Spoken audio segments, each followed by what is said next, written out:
Hello, good afternoon everyone. Welcome back to Chaitra's kitchen. ಎಲ್ಲರೂ ಹೇಗಿದ್ದೀರಾ? ಎಲ್ಲರೂ ಚೆನ್ನಾಗಿದ್ದೀರಾ ಅಂತ ಭಾವಿಸ್ತೀನಿ. ಇವತ್ತು ನನ್ನ ಮಗನ ಸ್ಕೂಲಲ್ಲಿ ಪಾಟ್ಲಾಕ್ ಇತ್ತು, ಸೊ ಅದಕ್ಕೋಸ್ಕರ ಇವತ್ತು ವೆಜ್ ಹಕ್ಕ ನೂಡಲ್ಸ್ ಮತ್ತು ಹೈಗ್ರೀವ ಮಾಡ್ತಾಯಿದ್ವಿ. ಹೈಗ್ರೀವ ಟ್ರೆಡಿಷ್ನಲ್ ಡಿಶ್ಶು ನಿಮಗೆಲ್ಲರಿಗೂ ಗೊತ್ತಿರೋಂಗೆ. ಸೊ ಈ ಮಕ್ಳಿಗೆಲ್ಲರಿಗೂ ಹೆಂಗೋ ನೂಡಲ್ಸ್ ಇಷ್ಟ ಅಲ್ಲ, ಸೊ ಅವ್ನು ನೂಡಲ್ಸ್ ಮಾಡು ಅಂತಿದ್ದ. ಅದಕ್ಕೆ ಇವಾಗ ರೆಡಿ ಮಾಡ್ಕೊಂಡಿದ್ದೀನಿ. ಸೊ ಇವಾಗ ತೊಗೊಂಡೋಗಿ ಕೊಡಬೇಕು. ಬನ್ನಿ ನೋಡೋಣ ಹೇಗೆ ಮಾಡ್ತೀನಿ ಅಂತ.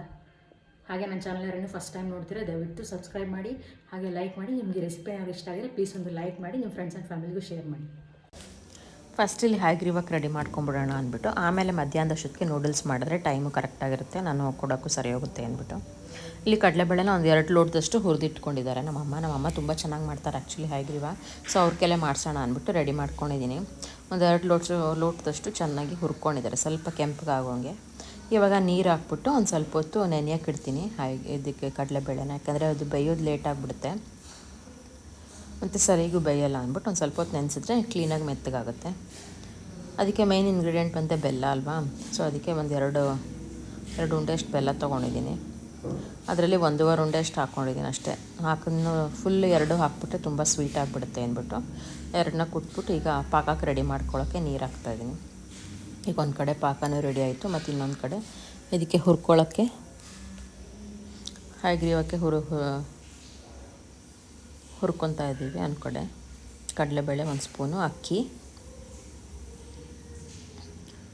ಒಂದು 2 ಸ್ಪೂನಷ್ಟು, ಮತ್ತು ಒಂದು 4-5 ಏಲಕ್ಕಿ ಎಷ್ಟು ಹಾಕಿದ್ರೂ ಚೆನ್ನಾಗಿರುತ್ತೆ.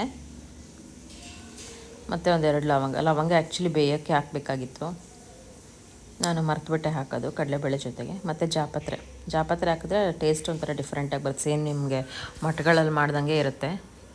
ಅದಕ್ಕೆ ಒಂಚೂರು ತುಪ್ಪ ಹುರಿಯೋಕ್ಕೆ, ಮತ್ತು ಒಂದು 2 ಸ್ಪೂನಷ್ಟು ಗಸಗಸೆ.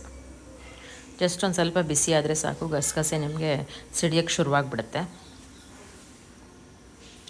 ಇದು ಹಾಕ್ಕೊಂಡು ಜಸ್ಟ್ ಗ್ರೈಂಡ್ ಮಾಡಿ ಹಾಕಿದ್ರೆ ಕೊಬ್ಬರಿ ಜೊತೆಗೆ ನಿಮಗೆ ಹೈಗ್ರೀವ ರೆಡಿ.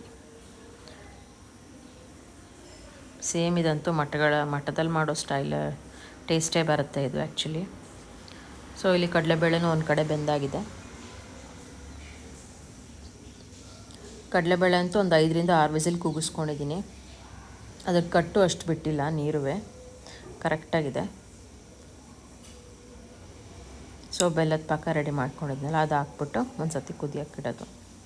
ಅದು ಕುದಿಯೋಕ್ಕಿಟ್ರೇ ನಿಮಗೆ ಗಟ್ಟಿ ಬಂದುಬಿಡುತ್ತೆ ಆ್ಯಕ್ಚುಲಿ. ಇದೆಲ್ಲ ಹಾಕ್ತೀವಲ್ಲ ನಾವು ಹೆಂಗೆ ರುಬ್ಕೊಂಡಿರೋದು, ಕೊಬ್ಬರಿ, ಗಸಗಸೆ, ಏಲಕ್ಕಿ. ಸೊ ಇದೆಲ್ಲ ಹಾಕಿ ಒಂದು ಸತಿ ಗ್ರೈಂಡ್ ಮಾಡ್ಕೊಳ್ಳೋದಷ್ಟೇ. ಜಸ್ಟ್ ಇದೇನು ರುಬ್ಕೊಳ್ಳೋದು ಬೇಡ, ನೀರು ಹಾಕ್ದೆ ಚೆನ್ನಾಗಿ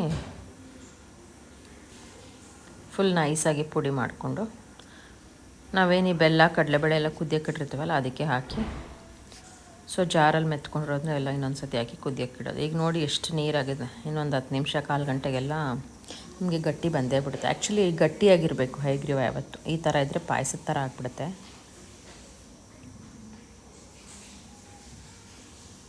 ಸೊ ಈಗ ಆಲ್ಮೋಸ್ಟ್ ಕುದ್ರೆ ಒಂದು ಕಡೆ ನಿಮಗೆ ಹೈಗ್ರೀವ ರೆಡಿ.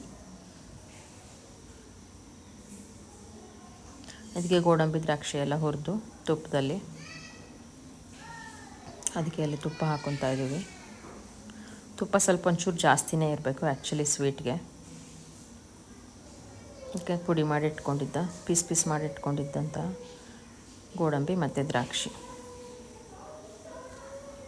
ಇದಕ್ಕೆ ಒಂದು ಸ್ವಲ್ಪ ಕೊಬ್ಬರಿ ತುರಿ ಹಾಕ್ಬಿಟ್ಟು ಫ್ರೈ ಮಾಡಿ ಹಾಕ್ಬಿಡ್ತಾಯಿದ್ದೀವಿ. ಆ ಕೊಬ್ಬರಿ ಹಾಕ್ತಿದ್ನಾಗೆ ಗಮ್ ಅಂತ ಪರಿಮಳ ಬರ್ತಾಯಿತ್ತು ಆ್ಯಕ್ಚುಲಿ. ಕೊಬ್ಬರಿ ತುಪ್ಪದ ಜೊತೆ ಎಲ್ಲ ಸೇರಿಬಿಟ್ರೆ ನಿಮಗೆ ಒಳ್ಳೆ ಮನೆಯೆಲ್ಲ ಹರಡ್ಬಿಡುತ್ತೆ ನಿಮಗೆ ವಾಸನೆ. ಸೊ ಇದೊಂದು 5 ನಿಮಿಷ ಫ್ರೈ ಮಾಡಿ ನಾವು ಹೈಗ್ರೀವಕ್ಕೆ ಜೊತೆ ಹಾಕಿ ಅದು ಒಂದು 5 ನಿಮಿಷ ಕುದಿಸ್ಬಿಟ್ರೆ ನಿಮಗೆ ಹೈಗ್ರೀವ ರೆಡಿ ಆಗಿಬಿಡುತ್ತೆ. ಸೊ ಈಗ ಹೈಗ್ರೀವ ರೆಡಿ ಆದ ತಕ್ಷಣ ಇದೊಂದು ಸ್ವಲ್ಪ ಆರಕ್ಕೆ ಇಟ್ಬಿಟ್ಟು ನಾನು ನೂಡಲ್ಸ್ಗೆ ರೆಡಿ ಮಾಡ್ಕೊತೀನಿ. ಸೊ ಪಾಟ್ಲಾಕ್ ಇದ್ದಿದ್ದರಿಂದ ಇವತ್ತು ಒಂದು ಸ್ವೀಟು ಒಂದು ನೂಡಲ್ಸ್ ಅವನಿಗಿಷ್ಟ ಅಂದ್ಬಿಟ್ಟು ಮಾಡ್ತಾಯಿದ್ದೀವಿ. ಸೊ ಅವ್ರ ಸ್ಕೂಲಲ್ಲಿ ಟೀಚರ್ಸ್ ಡೇ, ಓಣಮ್ ಎಲ್ಲ ಒಂದೇ ಸೆಲೆಬ್ರೇಟ್ ಮಾಡಿಬಿಡ್ತಾ ಇದ್ದಾರೆ. ಅದಕ್ಕೋಸ್ಕರ ಇವತ್ತಿದ್ದು ರೆಡಿ ಮಾಡಿಕೊಂಡು, ಸೊ ಹೈಗ್ರೀವ ಅಂತೂ ರೆಡಿ. ಒಳ್ಳೆ ಕಲರ್ ಬಂದಿದೆ, ತುಂಬ ಚೆನ್ನಾಗಿದೆ. ಒಂದು ಬೌಲಲ್ಲಿ ದೇವ್ರ ಮುಂದೆ ಇಟ್ಬಿಟ್ಟು ಕೃಷ್ಣ ಅರ್ಪಣ ಮಸ್ತು ಅಂದ್ಬಿಟ್ಟು ಸರ್ವ್ ಮಾಡೋದು. ಈ ಹಕ್ಕ ನೂಡಲ್ಸ್ಗೆ ಇವಾಗ ರೆಡಿ ಮಾಡ್ಕೊತಾ ಇದ್ದೀನಿ. ಈ ನೂಡಲ್ಸ್ ಅಂತೂ ಯಾರಿಗಿಷ್ಟ ಇರಲ್ಲ ಹೇಳಿ, ಮಕ್ಕಳಿಂದ ದೊಡ್ಡವ್ರ ತನಕ ಇಷ್ಟನೇ ನೂಡಲ್ಸು. ಸೊ ಇಲ್ಲಿ ನೂಡಲ್ಸ್ನ ನೀರು ಬಿಸಿಗಿಟ್ಬಿಟ್ಟು ಕುದಿಯೋಕ್ಕೆ ನೀರಿಟ್ಟಿದ್ದೆ ಒಂದು ಸ್ವಲ್ಪ ಜಾಸ್ತಿನೇ. ಆ್ಯಕ್ಚುಲಿ ಇದನ್ನು ಒಂದೇ ಫುಲ್ಲು ನೂಡಲ್ಸೇ ಹಾಕ್ಬಿಡ್ತಾಯಿದ್ದೀನಿ ನಾನು. ಅದೇನು ಅರ್ಧ ಎಲ್ಲ ಕಟ್ ಮಾಡಿ ಏನೂ ಹಾಕ್ತಿಲ್ಲ, ಯಾಕಂದರೆ ನಾವು ಮಿಕ್ಸ್ ಮಾಡ್ಬೇಕಾದ್ರೆ ಅದೆಲ್ಲ ಕಟ್ ಆಗಿಬಿಡುತ್ತೆ. ಒಂದು ಕಡೆ ನೀರು ಕುದಿಯೋಕೆ ಇಟ್ಬಿಟ್ಟು ಇಲ್ಲಿ ತರಕಾರಿನೂ ಹೆಚ್ಚಿ ರೆಡಿ ಮಾಡ್ಕೊತಾ ಇದ್ದೀನಿ. ನೀರು ಕುದ್ಮೇಲೆ ಒಂದು ಸ್ವಲ್ಪ ಉಪ್ಪು ಆ್ಯಕ್ಚುಲಿ ಕಲ್ಲುಪ್ಪು ಹಾಕಿದ್ದೆ, ಸ್ವಲ್ಪ ಜಾಸ್ತಿನೇ ಹಾಕಿದ್ದೆ. ಕಲ್ಲುಪ್ಪು, ಒಂದು ಸ್ಪೂನ್ ಎಣ್ಣೆ, ನೂಡಲ್ನ ಫುಲ್ ಒಂದು ಪೂರ್ತಿ ನೂಡಲ್ಸ್ನ ಹಾಕ್ಬಿಡ್ತಾಯಿದ್ದೀನಿ. ಯಾಕೆಂದರೆ ಅದು ಆಮೇಲೆ ನಾವು ಮಿಕ್ಸ್ ಮಾಡ್ಬೇಕಾದ್ರೆ ಸ್ವಲ್ಪ ಕಟ್ಟಾಗಿಬಿಡುತ್ತೆ. ಅದಕ್ಕೆ ನಾವು ಕಟ್ ಮಾಡಿ ಏನು ಹಾಕ್ಬಾರ್ದು, ಈ ಥರ ಒಂದೊಂದು ಫುಲ್ ನೂಡಲ್ಸೇ ಹಾಕ್ಬಿಡ್ಬೇಕು. ಇದು ಚೆನ್ನಾಗಿ ಒಂದು 10 ನಿಮಿಷ 1/4 ಗಂಟೆ ಬೇಯಬೇಕು ಆ್ಯಕ್ಚುಲಿ, ಇಲ್ಲಾಂದರೆ ಹೊಟ್ಟೆ ನೋವು ಬಂದುಬಿಡುತ್ತೆ ಇದು ನೂಡಲ್ಸು. ಸೊ ಇಲ್ಲಿ ಟ್ರೈ ಕಲರ್ ವೆಜಿಟೇಬಲ್ಸು ರೆಡಿಯಾಗಿದೆ. ಒಂದು ದೊಡ್ಡ ಬಾಣಲೆಗೆ ಎಣ್ಣೆ ಒಂಚೂರು ಜಾಸ್ತಿನೇ ಹಾಕಬೇಕು, ಒಂದು ಸೌಟಷ್ಟೇ ಎಣ್ಣೆ ಬೀಳಬೇಕು ಇದಕ್ಕೆ. ಈ ಕಡೆ ಹಸಿಮೆಣಸಿನ್ಕಾಯಿ, ಚಿಕ್ಕದಾಗಿ ಹೆಚ್ಚಿರೋ ಶುಂಠಿ ಮತ್ತು ಬೆಳ್ಳುಳ್ಳಿ ಎಲ್ಲ ರೆಡಿ ಮಾಡ್ಕೊಂಡಿದ್ದೀನಿ.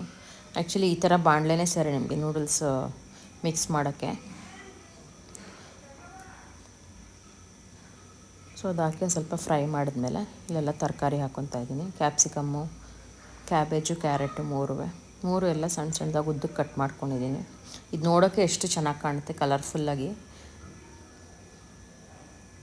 ಟ್ರೈ ಕಲರ್ ವೆಜಿಟೇಬಲ್ಲು ಮತ್ತು ಅದಕ್ಕೆ ಒಂದು ಸ್ವಲ್ಪ ಉಪ್ಪು. ಆ್ಯಕ್ಚುಲಿ ಉಪ್ಪು ನೋಡ್ಕೊಂಡು ಹಾಕಬೇಕು, ನಾನು ನೂಡಲ್ಸ್ಗೂ ಹಾಕಿದ್ದೀನಿ. ನೂಡಲ್ಸ್ಗೆ ಒಂದು ಸ್ವಲ್ಪ ಜಾಸ್ತಿನೇ ಹಾಕಿದ್ದೀನಿ ಅಂತ ಹೇಳ್ಬೋದು. ಈಗ ಇಲ್ಲಿ ನೂಡಲ್ಸ್ನ ಸ್ಟ್ರೈನ್ ಮಾಡಿಕೊಂಡು ಸ್ವಲ್ಪ ಆರಕ್ಕೆ ಬಿಟ್ಟಿದ್ದೀನಿ.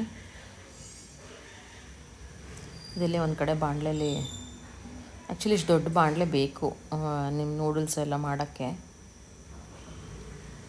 ಸೊ ಈಗ ತರಕಾರಿನೂ ಒಂದು ಕಡೆ ಬೇಯ್ತಾ ಇದೆ. ಇದು ತುಂಬ ಬೇಯಕ್ಕೆ ಹೋಗ್ಬಾರ್ದು, ಹಾಫ್ ಬಾಯ್ಲ್ ಆಗಬೇಕು. ಪೆಪ್ಪರ್ ಪೌಡರು, ಉಪ್ಪು ಮತ್ತು ಇಲ್ಲಿ ಸೋಯಾ ಸಾಸ್ ಹಾಕ್ತಾಯಿದ್ದೀನಿ, ಡಾರ್ಕ್ ಸೋಯಾ ಸಾಸ್, ಮತ್ತು ಒಂದು ಸ್ಪೂನಷ್ಟು vinegar. Red chilli sauce use ಮಾಡ್ತಿದ್ದೀನಿ. ನಿಮ್ಗೆ ಯಾವ ಸಾಸ್ ಬೇಕೋ ಅದನ್ನು ಗ್ರೀನ್ ಚಿಲ್ಲಿನೂ ಯೂಸ್ ಮಾಡ್ಕೋಬೋದು. ನಾನಿದು ಸೇಜ್ವಾನ್ ನೂಡಲ್ಸ್ ಆಗಿರೋದ್ರಿಂದ ನಾನು ರೆಡ್ ಕಲರ್ ಯೂಸ್ ಮಾಡ್ತಿದ್ದೀನಿ. ರೆಡ್ ಚಿಲ್ಲಿ ಸಾಸ್ ಆಯಿತು, ಮತ್ತು ಇಲ್ಲಿ ಸೇಜ್ವಾನ್ ಚಟ್ನಿನೂ ಯೂಸ್ ಮಾಡ್ತಿದ್ದೀನಿ. ಇದು ಹಾಕಿ ಚೆನ್ನಾಗಿ ಮಿಕ್ಸ್ ಮಾಡಿ, ಇದರಲ್ಲೇ ಉಪ್ಪಿನ ಅಂಶನೂ ಇರುತ್ತೆ, ನಾವು ಉಪ್ಪು ಸ್ವಲ್ಪ ನೋಡ್ಕೊಂಡು ಹಾಕಬೇಕಾಗುತ್ತೆ. ಆಮೇಲೆ ಲಾಸ್ಟಲ್ಲಿ ಒಂದು ಸತಿ ಟೇಸ್ಟ್ ನೋಡಿಬಿಟ್ಟು ಉಪ್ಪು ಹಾಕ್ಕೋಬೇಕು. ಇದಾಗಿ ಚೆನ್ನಾಗಿ ಫ್ರೈ ಆದಮೇಲೆ ತರಕಾರಿ ಎಲ್ಲ ಅಂತೂ ಪರ್ಫೆಕ್ಟಾಗಿ ಬಂದಿತ್ತು. ಈಗ ನೂಡಲ್ಸ್ ಹಾಕಿ ಈಗ ಮಿಕ್ಸ್ ಮಾಡೋದೇ ಒಂದು ದೊಡ್ಡ ಟಾಸ್ಕ್ ಅಂತ ಹೇಳ್ಬೋದು. 2 ಕಡೆ ಸ್ಪೂನು ಅಥವಾ ದೊಡ್ಡದು ಏನಾದ್ರು ಇಟ್ಕೊಂಡು ನೀವು ಮಿಕ್ಸ್ ಮಾಡಬೇಕಾಗುತ್ತೆ. ಮೇಲೆ ಟೊಮೆಟೊ ಕೆಚಪ್